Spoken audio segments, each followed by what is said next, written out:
네, 시장도 그렇고 주도 섹터도 영 힘을 못 내고 있는 상황입니다. 오늘은 유니스토리 자산운용 김장열 투자전략본부장님과 함께 시장에 대한 전반적인 이야기 해보겠습니다.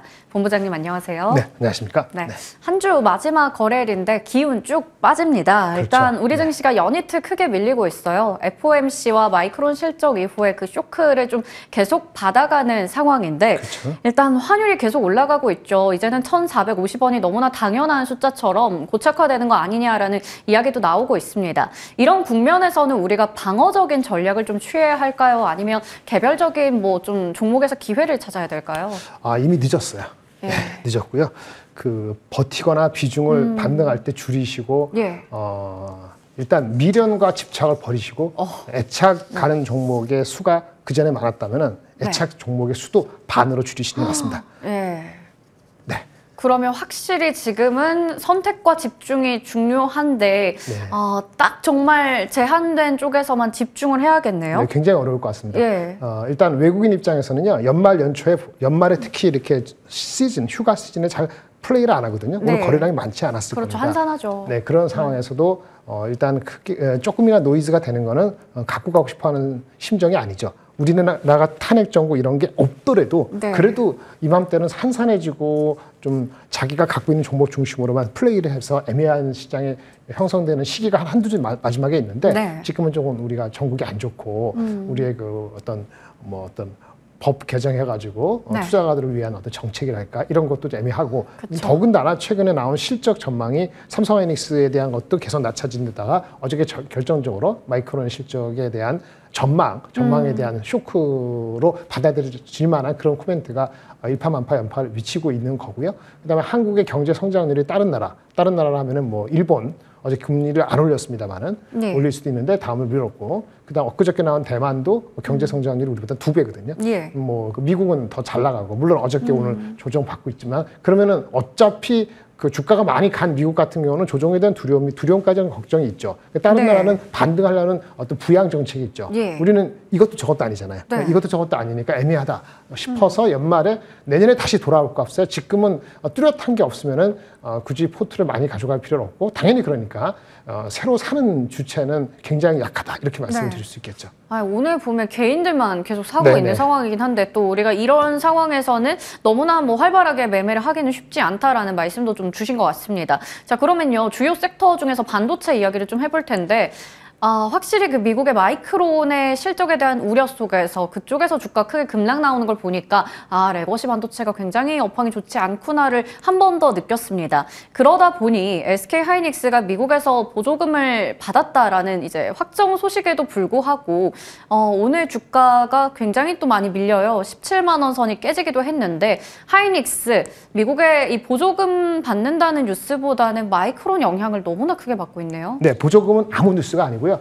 그거는 몇 년 뒤에 있을 수 있는 추가 어드밴스드 패키징이라는 투자이기 때문에 그거 받고 안 받고가 중요하지 않습니다. 왜 얘네들이 매출 이익이 1년에 20조 원 하느냐 그거 한 5천억 들어오든 안 들어오든 그건 별 이슈가 안 되고요. 삼성전자 같은 경우는 보조금을 받느냐 안 받느냐 그거 나오면 그건 영향이 있죠. 그거는 단위가 다르기 때문에 5조, 6조 되니까. 그래서 하이닉스의 그거는 아무 이슈는 아니고 마이크론이 직격탄이고요. 마이크론이 삼성 하이닉스 둘 다 직격탄이긴 한데 삼성은 자사주 매입으로 버티고 있는 거라 보고요. 자사주가 없었으면 아마 5만 원이 깨졌을 수도 있다라고 보고 있습니다. 네. 그나마 지금 삼성전자도 사실 5만 원 위에서 버티는 게 자사주 효과 때문이다 얘기해 주셨고요. 하이닉스의 보조금 이슈는 그렇게 주가에는 큰 영향 줄 수 있는 정도 아니다라는 부분도 짚어주셨어요. 자, 그러면요. 결국에 지금 반도체 쪽에 크게 타격을 미치고 있는 게 마이크론의 실적 아니겠습니까? 그렇습니다. 반도체의 풍향계이기도 해서 더욱더 우리가 주목을 하고 있었는데 HBM 관련해서는 예상했던 대로 실적 잘 나왔어요. 하지만 그 가이던스가 너무나 큰 실망감을 안겨줬습니다. 본부장님, 우리 마이크론 실적 한번 좀 뜯어볼까요? 네네. 일단 마이크론 실적이요. 실적 자체 분기 실적. 얘네들이 9, 10, 11월 달이 얘네 1사분기거든요. 9, 10, 11월 달에 1사분기 실적은 예상에 부합하거나 조금 더 잘 나왔어요. 그럼에도 불구하고 주가가 많이 빠진 거는 다음 분기 실적의 가이던스죠. 그러니까 12월 이번 달, 1월, 2월 요렇게가 얘네들의 2분기거든요. 전망이 원래 예상보다도 한 20% 이상 빠졌고요. 당연히 그러니까 이번에 발표된 실적 1분기보다도 영업이익 기준으로 20% 정도 이상 빠졌고 매출도 빠진 거예요. 그런데 우리가 HBM 하는데 HBM은 작습니다.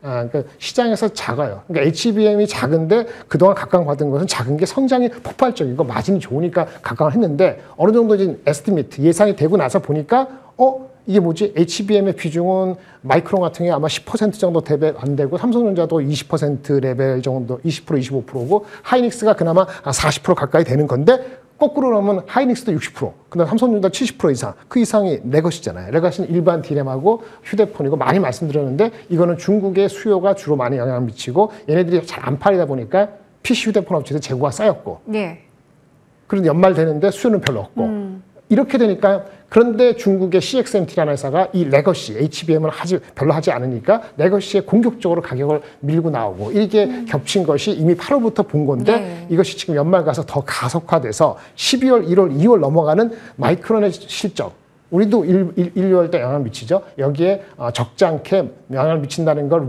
알려주신 거죠. 그런데 삼성하이닉스는 이미 애널리스트가 내년 1분기 실적에 대해서 예상을 많이 낮췄어요. 근데 문제는 왜 투자가들이 왜 이렇게 놀라냐면은 삼성하이닉스 실적 이렇게 낮추고 할 때 방송이건 애널리스트 썼음에도 불구하고 그것이 많이 알려지지가 않았어요. 우리 좋은 뉴스가 아니니까. 그러다가 이제 어저께 마이크론 빠지고 나니까 이게 우리도 그런 거야? 이제 들여다보니까 진짜 그러네? 그럼 뭐 마이크론 16% 빠졌는데 그러면 삼성하이닉스가 그러면 3% 빠지고 마는 게 말이 안 된다고 보는 거죠. 물론 구성은 우리가 더 우수하고 우리의 제품이 우수합니다만은 그 동조 현상이 있기 때문에 마이크론이 한 16% 빠지면 그 동조 현상 때문에 반 정도, 그러니까 8% 정도는 빠질 수 있다고 보는 거고요. 삼성도 그렇게 빠지고 더 빠질 수도 있는데 아까 말씀드린 것처럼 이 자사주 방어 때문에 그나마 장이 이 정도다. 삼성전자가 만약 더 빠졌으면은 장은 진짜 험악할 수 있다. 이렇게 말씀을 드릴 수 있겠습니다. 네.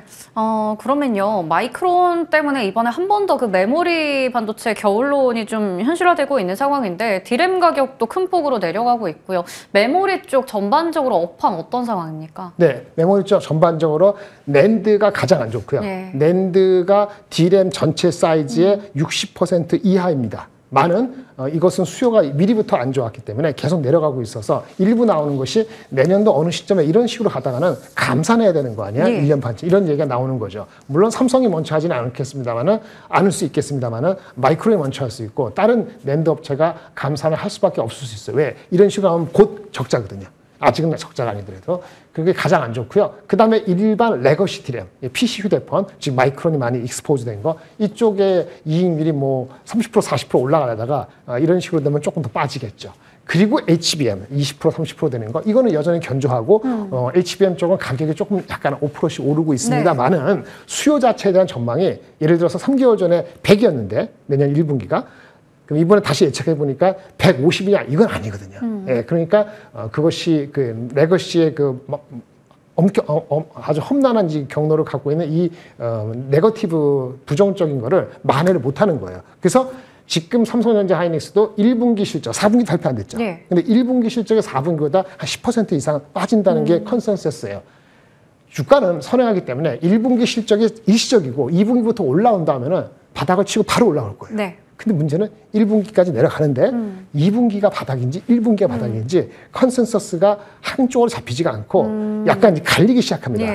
그래서 내년도 하반기까지 보면 좀 이르니까 1분기, 2분기 바닥이 어디냐는 이거에 대한 판단이 좋게 바뀔 수 있는 정황적인 게 나오거나 삼성전자 좀 이따 말씀드린 삼성전자 콜 나오는 거 그것이 2분기에 과연 될 것인지 요 두 가지에서 주가의 반등 폭이 결정될 텐데 지금은 이제 네거티브한 거가 먼저 반영되다 보니까 오늘 좀 많이 빠질 것 같습니다. 그런 좀 부정적인 것들이 영향 계속 주고 있습니다. 그래서 전반적으로 뭐 디램이나 낸드 쪽 다 좋지 않은 상황에서 HBM이 그나마 버티고 있었는데 최근에 또 미국에서 반도체 대장주인 엔비디아의 흐름을 보면 박스권 움직임을 좀 보이고 있어요. 근데 그런 걸 보면 확실히 이제 범용 반도체 쪽에서 브로드컴이 또 촉발한 그 에이직 반도체 중심으로 가는 것인지 브로드컴이 제2의 엔비디아로 상당히 많이 떠올랐잖아요. 네, 맞습니다. 근데 브로드컴이 발표한 거는 브로드컴을 위해서 매우 중요한 겁니다. 그리고 엔비디아 입장에서는 신경이 쓰일 수 있는 장기적으로 그런 뉴스예요.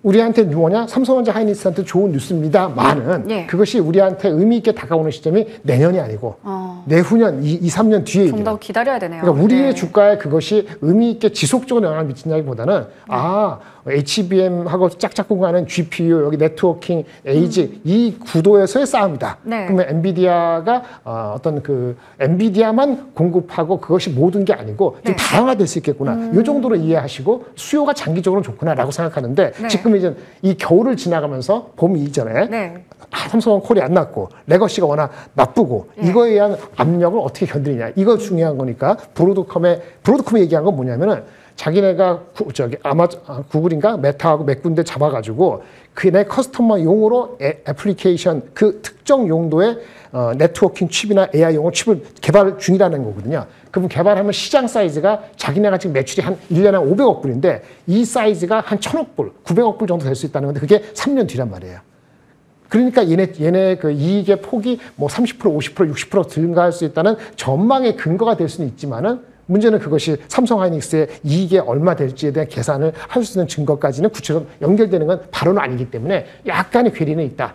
좋은 거지만 이렇게 말씀을 드릴 수 있겠습니다. 네. 그렇다면 저희 마지막으로 체크해 볼 게 삼성전자일 것 같습니다. 많은 분들께서 가장 궁금하신 게 또 52,000원대까지 오늘 내려와서요. 앞자리 4 보는 거 아니냐 이런 얘기를 하고 있는데 삼성전자 결국에 지금 SK하이닉스는 미국 보조금 받는 게 확정됐잖아요. 네네. 하지만 혼자서 삼성전자는 보조금 이슈도 해결하지 못했고 무엇보다 엔비디아의 HBM 퀄 테스트 통과 뉴스는 아직도 굉장히 요원하게만 느껴집니다. 네. 그렇다면 내년에도 주가가 좀 뭔가 회복되기 위한 회심의 카드 없다고 봐야 되나요? 회심의 카드는 본인이 할 수 있는 건 HBM3E의 8단은 공급하고 있고요. 네. 콜의 의미가 아니고 그 하이엔드 쪽으로 못 들어가 하지만 3 나오는데 핵심은 내년에 핵심이 되는 12단의 HBM3E의 12, 12단이거든요. 그 콜은 시장에서 지금 기대하거나 예상하는 거는 아마 이 정도만 돼도 좋겠다는 그 시나리오는 내년 3월이나 4월 정도에 콜이 시작해서